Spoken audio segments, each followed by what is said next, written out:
Bom dia a todos, bom dia a todas, sejam todos muito bem-vindos e bem-vindas a mais um ICL Mercado Investimentos. Bom dia para todo mundo que está vendo a gente pela TV UFMA lá em São Luís do Maranhão, para quem está vendo a gente pela Pop TV em Porto Alegre Sobradinho. Hoje, terça-feira, a gente vai falar um pouco aí dos dados que saíram sobre balanço de pagamentos, o investimento direto no país. Vamos discutir um pouco a qualidade desse índice aí, que está melhorando sim, a gente vai falar mais sobre isso depois. Vamos falar também aí do índice de confiança aí da indústria, vamos explicar por que ele teve essa queda agora no mês de outubro.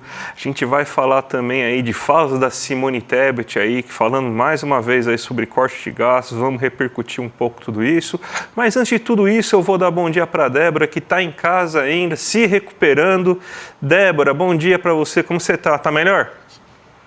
Bom dia, André. Bom dia a todas e todos que estão nos assistindo. Eu estou melhorando aí na medida do possível, eu não estou 100%, mas estou melhorando. Até achei mais prudente ficar em casa, porque como eu não sei o que eu tenho ainda, acho que é importante a gente também não expor ninguém.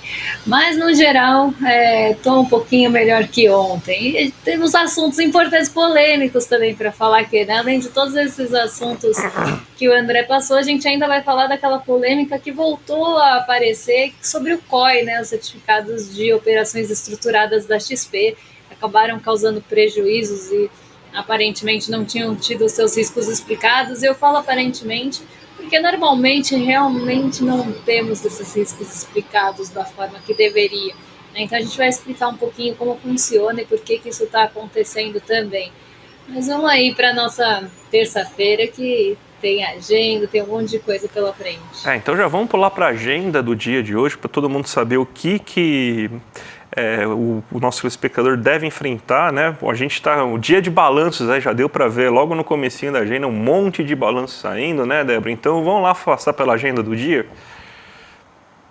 O dia, de novo, marcado aí por balanços, resultados corporativos, tem balanço de Santander, balanço Santander Brasil também, a Lufthansa, McDonald's, BP, IHSBC, isso tudo antes da abertura, tá? Então esses dados, eles saem antes da abertura, e na Alemanha a gente já teve também índice de confiança do consumidor. Então já tivemos esse dado divulgado às 4 horas da manhã. Em seguida, a gente teve a fala de Roberto Campos Neto lá no Reino Unido, né? Então ele teve uma fala num evento que está tendo em Londres. Então ele participou desse evento e falou durante a manhã.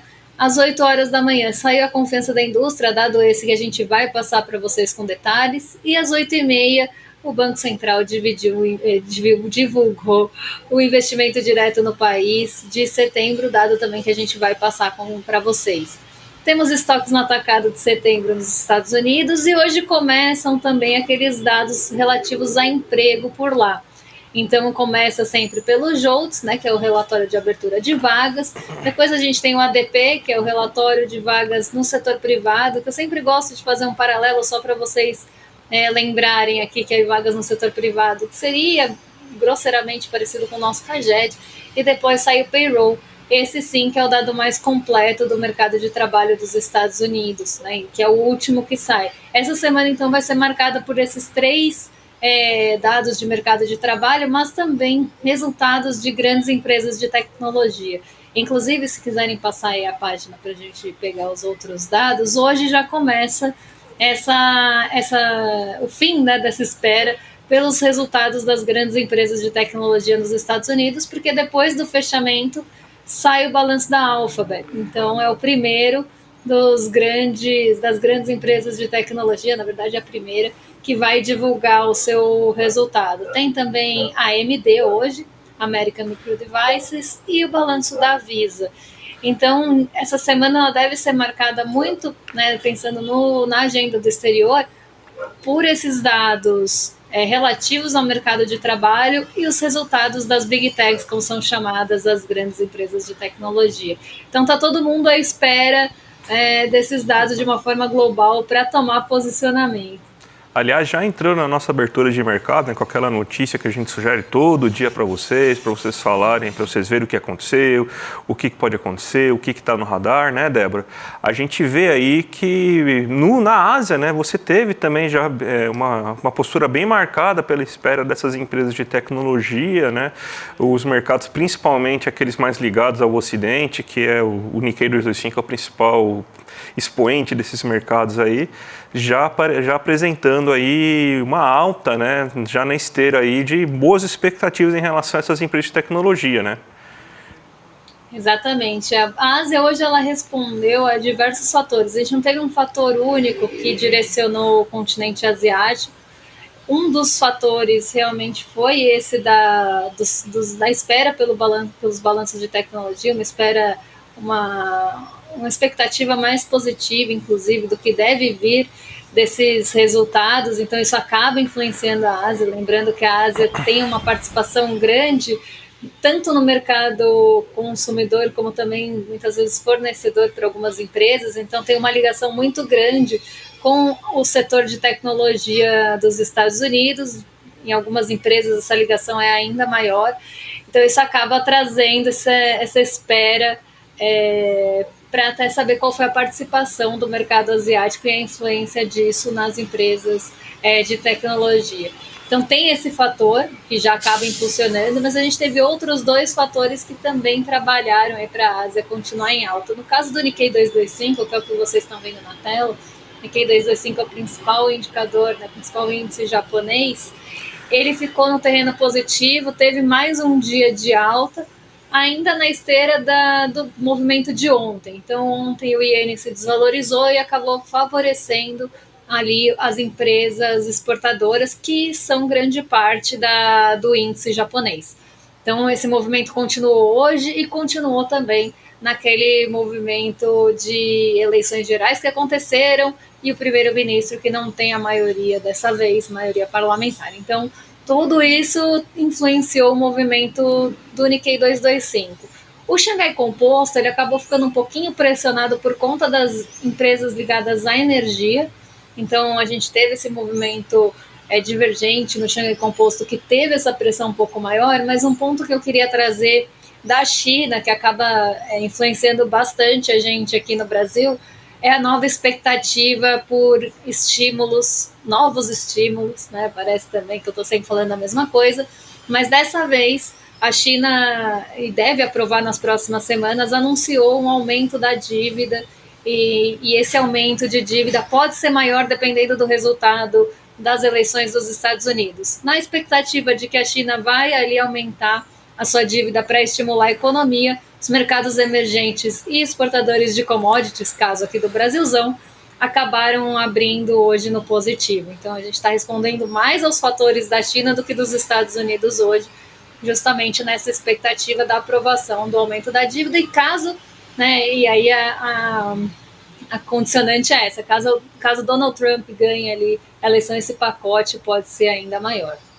Vamos então agora para o Brasilzão, Débora, que teve uma notícia aí na verdade, o balanço de pagamentos, né? Eu acho meio estranho que o Banco Central fique inventando a roda, né? Chama de dados do setor externo, mas na verdade é o balanço de pagamentos que mostra a conta de capitais, a conta de transações correntes, né? Então vamos até, acho que a notícia aí é até a próxima, né? Não é essa aí, é essa mesma aí. Do déficit de contratações correntes aí, que você tem duas situações que aconteceram, que foi a seguinte: primeiro, a gente registrou esse déficit de 6,5 bilhões em setembro, da conta de transações correntes, mas antes que vocês fiquem alarmados, primeiro, isso não é dívida fiscal, tá? Então respirem fantasmas do comunismo e riscos fiscais aí, que não é isso que a gente está falando. É simplesmente a balanço de pagamentos que mostra aí o resultado entre transações, entre balanço de pagamentos da saldo de bens e saldo de serviço. A gente é estruturalmente aqui no Brasil, desde que o mundo é mundo, desde que a gente começou a medir esse negócio, estruturalmente deficitário na conta de transações correntes. Por quê? Porque a gente tem um saldo muito negativo em serviços, a gente tem muito gasto, muito déficit em juros, muito déficit em lucro, a gente tem déficit em viagens, ou seja, a gente mais viaja para fora do que pessoas viajam aqui para dentro, muito déficit em transporte, então a gente é muito dependente de empresas internacionais para fazer os transportes de cargas, por exemplo, de navios, de cargas aéreas. Então, basicamente, a gente depende muito do setor externo. Então, por isso a gente é deficitário estruturalmente. Somente quando a gente tem um saldo muito elevado na balança comercial, que é onde tem a medição dos bens, que a gente consegue um saldo positivo. E, normalmente, esse saldo positivo não é o suficiente para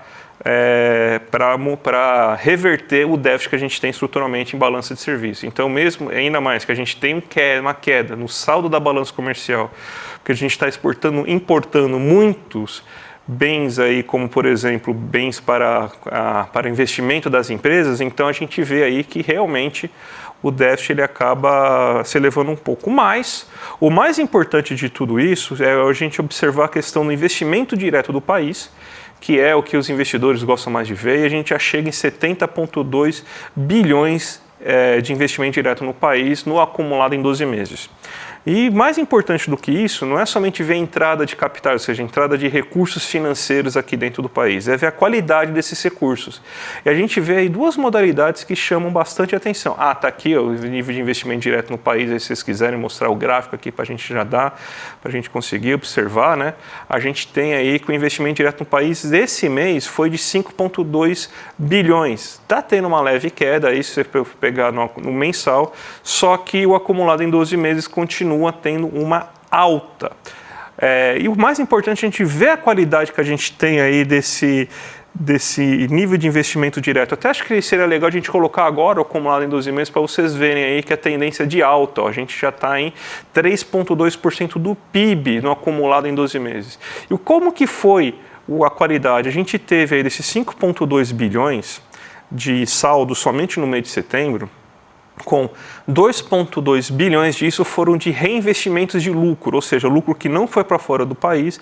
As empresas estrangeiras decidiram que esse lucro deveria ficar aqui em território nacional e ser reinvestidos na expansão da produção.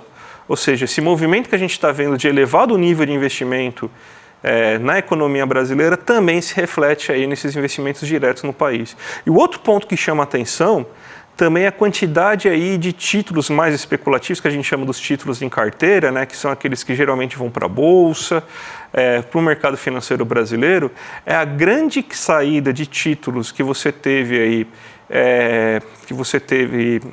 do mercado de capitais, mas a grande entrada, 4,3 bilhões somente nesse mês, em títulos de dívida, seja ela pública ou privada. Então você vê aí que muita gente está comprando dívida brasileira. Quem diria que com uma Selic desse tamanho seria muito atrativo para o capital especulativo comprar a dívida pública brasileira?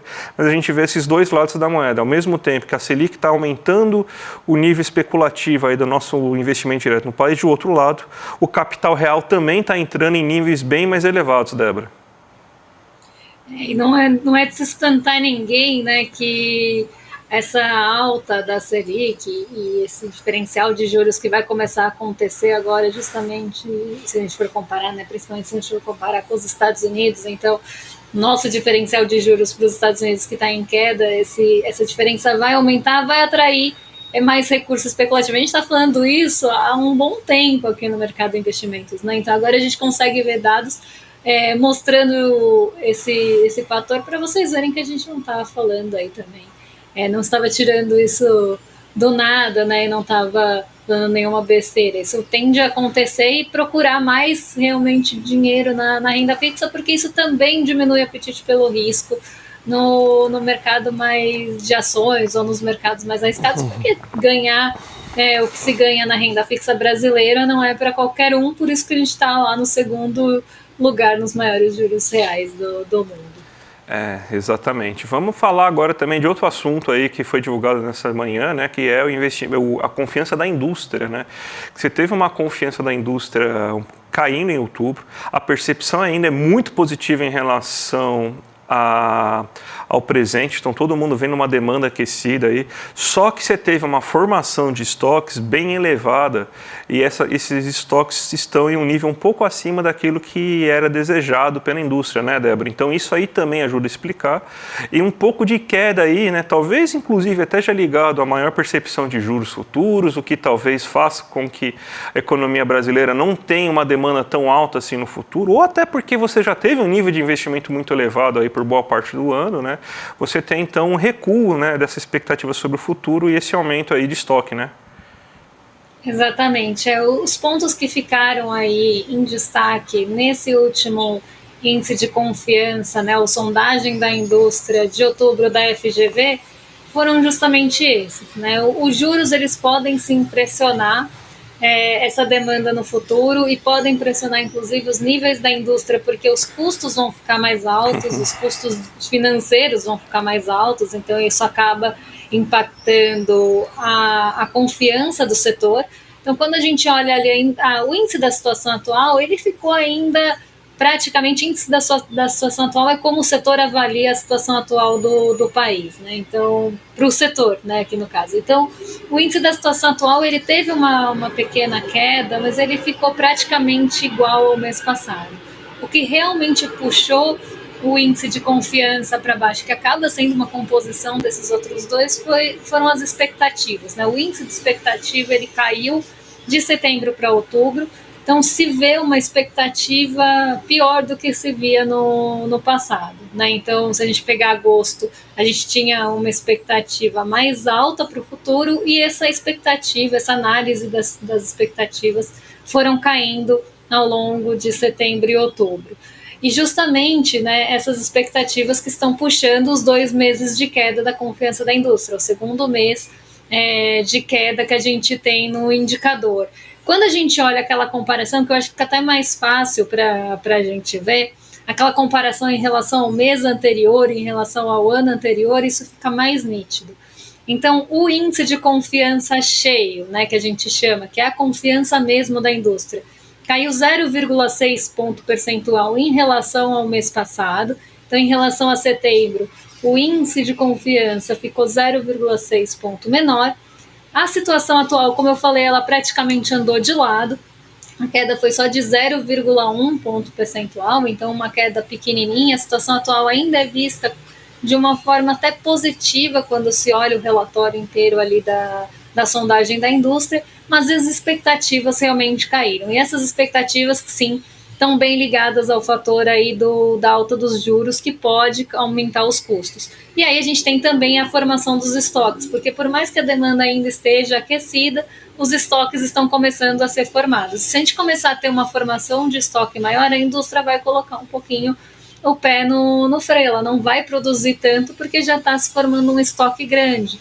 Então esse é um ponto de atenção, já que a indústria, né, ou a confiança da indústria, que não é a indústria em si, mas a confiança da indústria caiu nesse mês. O outro ponto, e pelo segundo mês consecutivo, o outro ponto aqui que a gente tem na tela é a relação com o ano anterior, então a variação do índice de confiança da indústria em relação a 2023. E aí sim as variações são mais positivas. O índice de confiança cheio, então o índice completo, ele tem 9,1 pontos percentuais maior, ele está 9,1 pontos percentuais maior do que estava no ano passado. Então, por mais que a gente tenha tido esse recuo mais recente, a indústria brasileira, ou a confiança dessa indústria brasileira, ainda está num patamar muito melhor esse ano do que estava no ano passado. Em relação à situação atual, se avalia melhor a situação atual em 2024 do que se avaliava em 2023. 12,3 pontos percentuais de diferença. E as expectativas, por mais que estejam em queda e por toda a pressão que se tem dos juros, a gente também tem uma expectativa melhor para o futuro do que se tinha em 2023, vamos pensar para agora. Então, a alta aqui é de 5,3 pontos percentuais. Então, a indústria ela teve um momento ali de uma confiança bem acelerada e agora a gente tem um certo ajuste nisso também. A gente não pode tirar isso de mente. Num geral, eu acho que os pontos principais aqui, no cenário mais macroeconômico, realmente é a questão dos juros e essa pressão dos custos. E, pensando no setor, essa formação de estoques pode acender um sinal de alerta, segundo aí a FGV. Mas o que eu destacaria esses dois pontos mesmo. Me chamou um pouquinho a atenção, Débora, a questão aí da queda da capacidade utilizada da indústria. Aí de duas uma, né? Ou realmente já teve alguns investimentos que já foram maturados e a indústria começou a ter uma maior capacidade do que tinha antes, ou realmente a indústria está reduzindo um pouco a sua produção, então está utilizando menos da sua capacidade de utilidade de hoje, então não teve aumento ou aumentou. De uma maneira ou de outra, isso aí mostra aí que o PIB potencial aí está meio longe, né? Porque assim, se está reduzindo, se está aumentando a capacidade ociosa da indústria, então significa o quê? Que a gente não está produzindo tanto quanto a gente deveria produzir. Então, da onde está vindo? Será que realmente é demanda, essa questão aí dos juros, da inflação? Então, mais um pontinho, a realidade gosta de mostrar aí que existe que realmente não está completamente certo nessa visão do Banco Central, né? E já que a gente já vai começar agora o momento aí para começar a dar paulada em todo mundo, pelo visto, vamos falar da Tebet, porque a Tebet falou sobre confiança em cortar gastos, né? Ela teve uma entrevista aí que ela falou, repercutiu durante essa manhã, né? Mais aceno de mercado. O Mercadante também falou, a gente tem que falar que parece que agora está um consenso aí de que você tem que fazer esse ajuste fiscal, de que você tem que fazer esse corte de gastos das políticas públicas ineficientes. Estão falando muito da questão do salário, do seguro-desemprego aí, porque tem uma questão que parece que o seguro-desemprego aumenta quando o desemprego também reduz, então eles estão falando isso, né? Mas parece que virou um samba de uma nota só aí, todo mundo falando, o Mercadante falando que tem que reduzir, tem que fazer ajuste fiscal para aumentar o grau de investimento, para alcançar o grau de investimento. Simone Tebet falando aí, pelo menos achei um pouco melhor, né? Que ela falou, não é para alcançar o superávit ou déficit primário, não, é para poder aumentar o nível de investimento público da economia brasileira. Foi, pelo menos a desculpa foi um pouco melhor, né? E o Haddad que continua fazendo os acenos aí para tentar mostrar aí que o arcabouço veio para ficar e tem responsabilidade fiscal, né, Débora? Exatamente. A fala da Tebet, aí até a gente estava discutindo antes de entrar no ar, porque pelo menos ela falou em investimento e não focou tanto no superávit, porque o Haddad ele só foca mesmo nessa questão do superávit, de entregar as contas. Mas quando a Tebet fala em coragem para cortar gastos é o que não falta, assim, se a gente for pegar por um lado de precisa de coragem mesmo, né? Porque precisa, enfim, não é nem coragem, quando a gente usa mais no sentido pejorativo daquela, nossa, coragem, hein? Porque é isso, quando você vai olhar nesses cortes de gastos e todas as questões que estão em pauta, normalmente, como a gente já falou aqui uma série de vezes, é do lado mais fraco da corda. Então, assim, que triste, né, fazer isso. Agora, coragem, eu acho que precisa para enfrentar mesmo esses acenos no mercado financeiro. Coragem você precisaria para enfrentar e não ceder a essas pressões. Eu acho que não para cortar gastos, né? Cortar gastos onde estoura o lado fraco da corda, que não vai ter um poder aí tão forte de retaliação, não precisa de tanta coragem. Coragem você teria que ter para enfrentar o mercado financeiro de frente mesmo e mostrar que existe um porquê desses gastos públicos sendo feitos de uma forma com qualidade, né, uma forma que traz ali um desenvolvimento para o país, não está trazendo esse risco que tanto se pinta. Então, acho que a coragem seria enfrentar isso e mostrar esse tipo de coisa. Agora, para cortar o lado mais fraco da corda, eu acho que não é coragem, né? É justamente o contrário.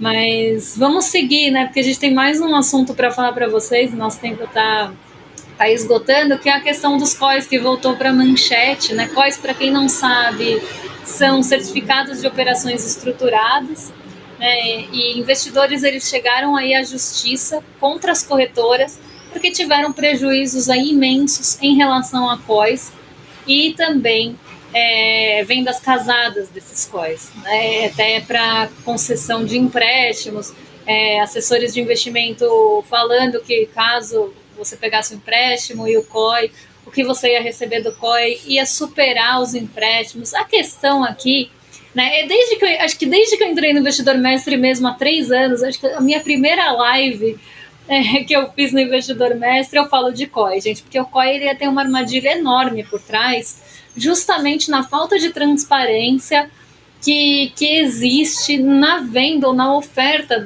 desse certificado. Porque o COI, só para todo mundo ficar na mesma página, ele é uma operação estruturada feita com base em derivativos.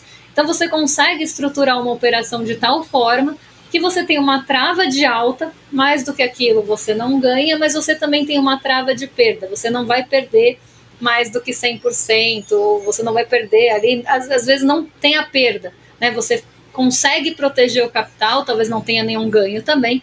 Em alguns casos tem algumas correções que você consegue atingir, então uma taxa prefixada ao ano, tudo, mas em alguns casos nem isso. Você só não perde, você fica no 0 a 0, mas também se subir você tem uma trava de ganho. E tudo isso é feito por meio de operações, né, de derivativos. Você monta essas travas com operações de derivativos nos mercados, enfim, nos mercados principalmente de derivativos aí. Então você vai conseguir montar eu não vou entrar nessa questão técnica, até porque não faz nem sentido, mas você consegue montar essas travas. E isso era vendido para as pessoas como uma forma de, você quer experimentar o mercado de renda variável, mas você não quer ter perda, né? Porque o grande medo brasileiro, que tende a ser mais conservador com seus investimentos, é perder o capital investido, até porque a gente leva muito tempo para juntar esse dinheiro na maioria das vezes e não quer colocar isso em risco, né? Um dinheiro para o futuro, às vezes é tudo que a pessoa juntou na vida toda. Então a pessoa tem muito medo de perder qualquer parcela. Isso era vendido como, você tem um limite de ganho, mas você não perde. A primeira questão é que o dinheiro fica preso normalmente por 5 anos, às vezes até mais, para garantir que essa operação funcione. E se você tem essa estrutura montada dessa forma para ter essa garantia, isso precisa ser explicado. Que o dinheiro vai ficar preso ali por 5 anos. E você está prendendo o dinheiro da pessoa por 5 anos, o que favorece bastante a instituição financeira também. Porque você está falando para aquela instituição que você não vai resgatar pelo menos em 5 anos. O que deixava de ser explicado muitas vezes, e eu vi isso em vários anos que eu fiquei no mercado financeiro, e essa era uma das minhas maiores críticas, mas você está falando que o produto tem liquidez, mas a liquidez é você poder resgatar antes dos 5 anos, tá, gente? Então você poderia resgatar antes dos 5 anos, mas nas condições de mercado. Então a pessoa falava, você pode resgatar depois de 90 dias, mas não explicava que dependia das condições de mercado. Então, dependendo de quando a pessoa ia resgatar esse dinheiro, se a condição tivesse desfavorável, ela ia perder sim. Então isso era o primeiro ponto que não era explicado. Outra coisa que impulsionou muito esse mercado de certificados de operações estruturadas são as receitas que eles geram. Porque como é um dinheiro que entra numa operação que já está estruturada e que fica um dinheiro preso ali, isso favorece muito a instituição financeira. E a receita que ela recebe a cada aplicação dessa é ali a maior que tem. Tá? É uma das maiores que tem sim, né? Na notícia aí do nosso site ela tem de 3% a 5%, mas em alguns casos pode até ser maior. Então, na hora que a pessoa coloca o dinheiro na instituição, ela já recebe essa receita da operação estruturada. E aquele dinheiro vai ficar preso. Então, no melhor dos mundos, para a instituição financeira que está ofertando. Então, o que começou a ser visto? Que isso era uma grande fonte de dinheiro, uma grande fonte de receita, e os assessores começaram a ser pressionados para venderem esse tipo de operação a qualquer custo. Então não era observado o perfil da pessoa, não era observado às vezes a idade da pessoa. Isso já, né, até se você pegar ali até os depoimentos dos assessores para pessoas em idade avançada, né, uma coisa que é deixar o dinheiro dela preso e sem explicar os riscos que se tinha ali por trás dessa operação. Então, só pensando mesmo no lucro, só pensando na receita. E quando essas operações começaram, porque existem COIs até que bons, se a gente for pensar, se forem pensados muito direitinhos, mas tem muito COI ruim, gente. Eu já vi COI lastimáveis, COIs horrorosos. E aí, que você ganharia muito mais fácil ali, mais no tesouro direto. Então, eu já vi COIs, assim, horríveis. E aí, isso era vendido justamente porque gerava essa receita muito grande, nessa ganância de cada vez fazer mais receita, os assessores, que também, quando a gente fala mercado financeiro, a gente não está falando desses assessores que também são ali trabalhadores que estão sofrendo uma pressão para vender as coisas. Claro, precisa ter uma ética, mas a gente está falando de toda a máquina que tem por trás, inclusive para fortalecer e tentar fazer com que os assessores tenham essa postura agressiva, porque também senão eles perdem o emprego. Então a pessoa começa a ficar desesperada e aí começa a ter essa falta de ética. Então o que precisa, eu acho, nesse caso explicar direito o que é um COI, porque se explicar direito, eu acho que 95% das pessoas nem entrariam, mas, né, justamente para tentar fazer essa receita, as pessoas iam para esse caminho. E não só isso, né? Ter uma transparência de quanto isso gera de receita, porque senão vira conflito de interesse também. Né? Você quer o que é mais interessante para você e não para o seu cliente, para o seu investidor. Então, eu acho que nesse caso a gente pode citar todos esses pontos, mas assim, gente, se um dia falarem de COI para vocês, avaliem muito bem, porque na maioria das vezes é só favorável para a instituição financeira, viu? Débora, vamos se despedindo aí de todo mundo. Aliás, antes para você já se cuidar melhor, eu vou me despedir de você aí, abrir para você falar um tchau para nossa audiência. Bom, pessoal, até amanhã. Não sei se estarei no estúdio aqui, espero que no estúdio dessa vez. Então, até amanhã e fiquem aí com os últimos recadinhos do André. Exatamente. Até amanhã, Débora. E lembrando, gente, nessa quinta-feira, no dia 31 de outubro, a gente vai ter a estreia mundial do documentário aqui no ICL do Pepe Mujica, Conversas com Pepe Mujica. Então, todo mundo sabe a importância que tem esse homem aí para a esquerda latino-americana. Teve eleição no Uruguai, ele foi muito importante, o cara foi presidente do Uruguai entre 2010 e 2015, seu icônico Fusquinha Azul, e a gente vai ver então esse documentário que vai contar toda a trajetória de vida desse homem aí, que é sensacional. Então, gente, imperdível nessa quinta-feira aí, clica aqui em iclmercado.com.br para já ativar o sininho lá no YouTube, pra vocês não perderem nada. Então, gente, vai valer muito a pena, tá certo? E a gente vai entregar agora para os nossos amigos aí do Rolê ICL, o William Deluca e o Nuga Noblar, agora às 11h30 da manhã. E a gente volta aqui amanhã para falar de tudo que está acontecendo na economia com vocês, tá certo? Um abraço, gente, e até mais. Faltam só 2 dias para a estreia mundial do nosso documentário Conversas com Pepe Mujica. O filme que foi baseado nesse livro aqui do escritor Fabiano Restivo, Conversas com Pepe Mujica. Livro que acaba de ser lançado. Dia 31 de outubro, daqui a 2 dias, às 8 horas da noite. Ninguém pode perder esse encontro.